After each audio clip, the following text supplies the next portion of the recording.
শবে কদরের রাতের নামাজের কি নিয়ম? কয় রাকাত পড়বেন? প্রথম রাকাতে কোন সূরা পড়বেন, কতবার পড়বেন? দ্বিতীয় রাকাতে কোন সূরা পড়বেন, কত রাকাত পড়বেন? জানা আছে তো আপনাদের?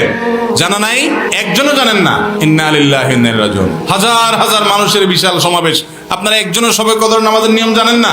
এটা তো খুব খারাপ কথা ভাই, নিয়ম তো জানতে হবে। আচ্ছা আমি বলে দিচ্ছি, শবে কদরের নামাজের নিয়ম হলো অন্য যে কোনো নামাজ যেভাবে পড়েন শবে কদরের নামাজও একইভাবে পড়বেন। এই হলো শবে কদরের নামাজের নিয়ম। এমন কোনো কথা নাই যে শবে কদরের নামাজে প্রথম রাকাতে সূরা ফাতিহার পর অমুক সূরা এতবার পড়তে হবে, দ্বিতীয় রাকাতে ততবার পড়তে হবে, এরকম কোনো কথা কোরআন হাদিসে।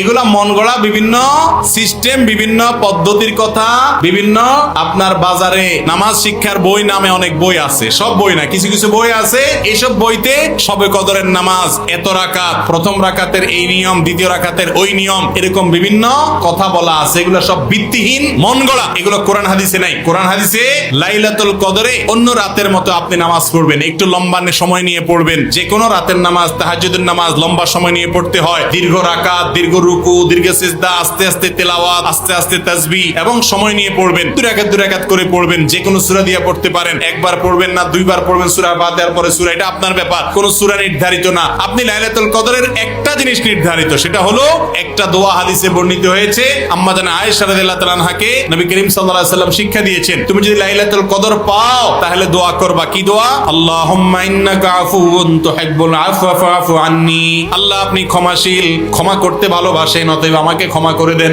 ক্ষমা করতে ভালোবাসেন, অতএব আমাকে ক্ষমা করে দেন। এই দোয়া পড়বেন লাইলাতুল কদরে। এছাড়া আল্লাহর কাছে যে কোনো দোয়া করবেন, দুই রাকাত করে নামাজ যতটুকু পারেন তৌফিকে কুল্লা পড়বেন। কোন সূরা কেরাত নিয়ম নির্ধারিত নাই। সারা রাত আপনি দোয়া করবেন, ইবাদতবন্দি করবেন।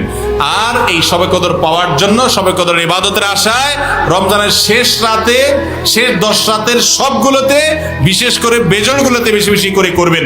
শুধু 27 তারিখকেই করবেন, অন্যগুলোতে ঘুমাবেন। এটা সুন্নাহ সম্মত লাইলাতুল কদরের তালাশ নয়।